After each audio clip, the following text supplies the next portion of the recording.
നമുക്ക് എന്താണ് നമ്മുടെ അറിവുകൾ വർദ്ധിപ്പിക്കാൻ കഴിയും. അതുപോലെ തന്നെ കൊടുക്കുന്തോറും ഏറി വരുന്ന ഒരു സാധനമാണ് എന്തെന്ന് പറയുന്നത്, വിദ്യ എന്ന് പറയുന്നത്. ആ വിദ്യ എന്ന് പറയുന്നത് നമുക്ക് ഏറി വരണമെങ്കിൽ നമ്മൾ എന്ത് ചെയ്യണം? നമുക്ക് വായിക്കണം, ഇല്ലേ? വിവേകം നേടുക എന്ന മുദ്രാവാക്യത്തിലെ ദിനത്തിലേക്ക് എത്തിച്ച PM പണിക്കരുടെ ഓർമ്മ ദിനമാണിന്ന്. Morning, respected principal, teachers and my dear friends. Today we are celebrating National Reading Day. Every year it's celebrated on June 19.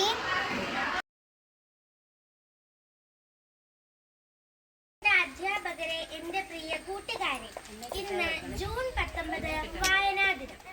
വായിച്ചു വളരുക, ചിന്തിച്ച് വിവേകം നേടുക എന്ന മുദ്രാവാക്യത്തിലൂടെ മലയാളികളെ അറിവിന്റെ അത്ഭുത ലോകത്തേക്ക് കൈപിടിച്ചുയർത്തിയ ഒരു വലിയ മനുഷ്യനായ PM പണിക്കരുടെ ഓർമ്മ ദിനമാണ് ഇന്ന്.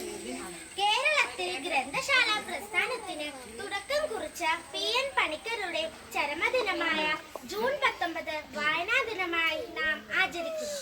വായനയെക്കുറിച്ച് ഓർക്കുമ്പോൾ തന്നെ നമ്മുടെ മനസ്സിലേക്ക് ഓടിയെത്തുന്നത് കുഞ്ഞുണ്ണി മാഷിന്റെ വായിച്ചാലും വളരും, വായിച്ചില്ലെങ്കിലും വളരും, വായിച്ചാൽ നിലയും, വായിച്ചില്ലെങ്കിൽ വളയും എന്ന വരികളാണ്. വായനയുടെ മൂല്യം മനസ്സിലാക്കുവാൻ ഈ വരികൾ നമ്മെ സഹായിക്കുന്നു. ഓരോ പുസ്തകങ്ങളും അറിവിന്റെ അത്ഭുത ലോകമാണ്. ആ ലോകത്തേക്ക് എത്തിച്ചേരാനുള്ള വഴിയാണ് വായന. അതുകൊണ്ട് വായനയുടെ പ്രാധാന്യം നാം മനസ്സിലാക്കണം. വായനാശീലം അന്യമായിക്കൊണ്ടിരിക്കുന്ന പുതിയ തലമുറയ്ക്ക് വായനയുടെ പ്രാധാന്യത്തെക്കുറിച്ചുള്ള ഓർമ്മപ്പെടുത്തൽ കൂടിയാണ് ഓരോ വായനാ ദിനവും. നമുക്കും പുസ്തകങ്ങളെ കൂട്ടുപിടിച്ച് അറിവിന്റെ അത്ഭുത ലോകത്തേക്ക് ചേക്കേറാം. ഇത്രയും പറഞ്ഞുകൊണ്ട് ഞാൻ എന്റെ വാക്കുകൾ നിർത്തുന്നു. നന്ദി, നമസ്കാരം.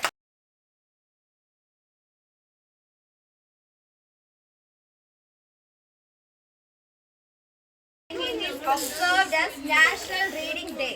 ആരുടെ ഓർമ്മയ്ക്കായിട്ടാണ് ജൂൺ 19? തട്ടിക്കളിച്ചും വരിനെല്ലുമല്ലേ, കൊത്തിക്കൊലിച്ചും ചിറകിട്ടടിച്ചും പാടത്ത് കണ്ണും കരളും കവർന്ന മാടപ്പിറാവെ വരികന്റെ ചാടെ. വിശുദ്ധിയില്ലാത്തൊരു ചീത്ത ചിന്ത, ചിലഞ്ഞിടാതുള്ളൊരു നിമ്മനസ്സും,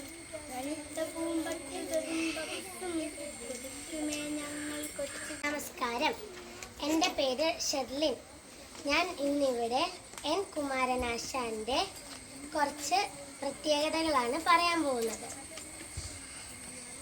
ആധുനിക കവിത്രയത്തിൽപ്പെട്ട കവി. 1873 ഏപ്രിൽ 12 തിരുവനന്തപുരം ജില്ലയിലെ കായിക്കര എന്ന സ്ഥലത്ത് ജനനം. വീണപൂവ്, നളിനി, ലീല, കരുണ, ദുരാവസ്ഥ, പുഷ്പവാടി, പ്രരോദനം തുടങ്ങിയ നിരവധി കൃതികൾ രചിച്ചു. ഇവിടെ കുമാരനാശാന്റെ ഒരു കവിതയാണ് പാടാൻ പോകുന്നത്.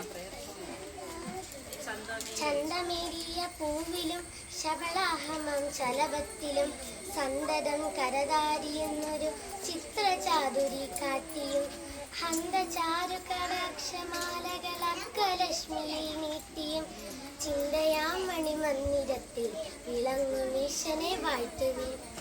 അക്ഷരമിതിയിൽ നിന്നും നാം അറിവിൽ മുട്ടുകൾ വാരേണം. പുസ്തകമെന്നൊരു ചെങ്ങാതി ഉത്തമനായൊരു